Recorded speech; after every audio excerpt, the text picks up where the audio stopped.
कहते थे कि जिस घर में बेटी पैदा होने के बाद माँ की आंखों में हरा रंग आ जाए, वो चुड़ैल बन जाती है। और सुमित्रा की आंखों में ठीक वैसा ही हरा धब्बा उभर आया था।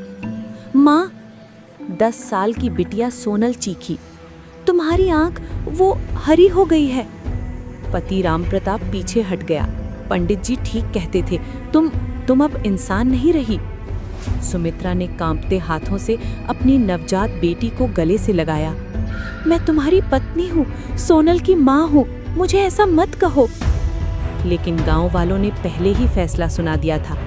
पंडित जी ने कहा, इसे गांव से बाहर पुराने मंदिर में रहना होगा, नहीं तो पूरे गांव पर विपत्ति आएगी। उस रात सुमित्रा को उसके घर से खींचकर बाहर निकाल दिया गया। सोनल रोती रही, माँ को मत ले जाओ, माँ कोई चुड़ैल नहीं है। पर किसी ने नहीं सुना।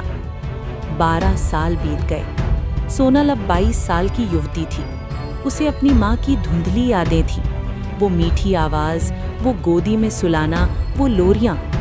गांव में अजीब घटनाएं होने लगी। रात में किसी के रोने की आवाज आती, बच्चे बीमार पड़ने लगे, फसलें सूखने लगी।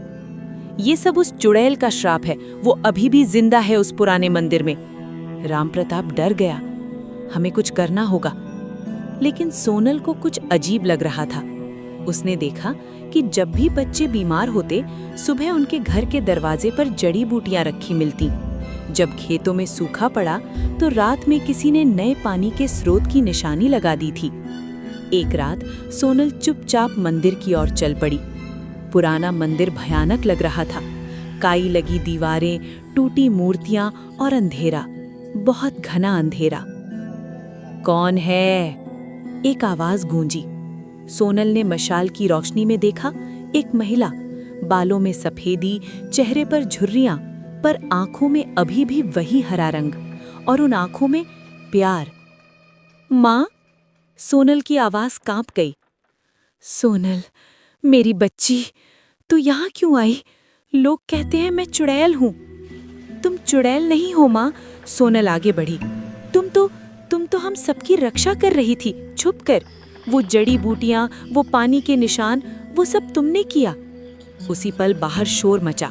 गांव वाले मशाले लेकर आ गए थे। चुड़ैल को जला दो, भीड़ चिल्लाई। सोनल अपनी माँ के आगे खड़ी हो गई। रुक जाओ, ये मेरी माँ है। हट जा सोनल, राम प्रताप ने कहा, वो तुझे भी नुकसान पहुंचा सकती है। नहीं, सोनल ने चीख कर कहा, मैं इसे साबित करूंगी। उसने अपनी माँ से कहा, माँ, तुम्हारी आंखें हरी क्यों हैं? सुमित्रा ने सिसकते हुए कहा, मुझे एक दुर्लभ बीमारी है बेटा।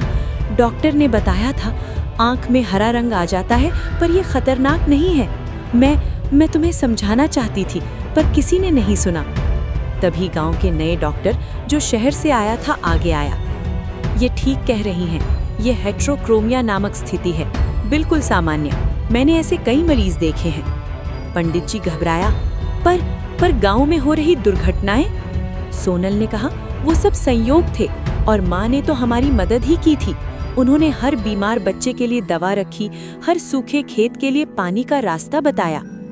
गांव वाले अपराध बोध से झुक गए। अगले दिन पूरा गांव सुमित्रा के पैरों में गिरा। हमने तुम्हारे साथ बहुत अन्याय किया, सरपंच ने कहा, हमें माफ कर दो। राम प्रताप रोने लगा। मैं तुम्हारा पति था और मैंने ही तुम्हारा साथ नहीं दिया, मुझे कभी माफी नहीं मिलेगी। सुमित्रा ने उसका हाथ थाम लिया। जो बीत गया सो बीत गया, अब हम साथ हैं। सोनल ने अपनी छोटी बहन, जो अब 12 साल की थी, उसे आगे लाया। माँ, ये रही तुम्हारी छोटी बेटी, वो जिसे तुमने आखिरी बार गोद में लिया था। दोनों बहनों ने अपनी माँ को गले लगा लिया। 12 साल का दर्द, 12 साल का अलगाव, सब पिघल गया उस एक आलिंगन में। गांव ने फैसला किया कि वो अंधविश्वासों को खत्म करेंगे। पंडित जी ने भी माना कि उसने गलती की थी, और उस दिन से सुमित्रा फिर से अपने परिवार के साथ रहने लगी।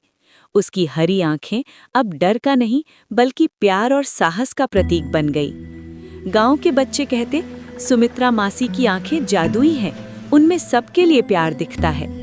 और सच में प्यार से बड़ा कोई जादू नहीं होता, अंधविश्वास से बड़ा कोई भूत नहीं, और प्यार से बड़ा कोई ताकत नहीं।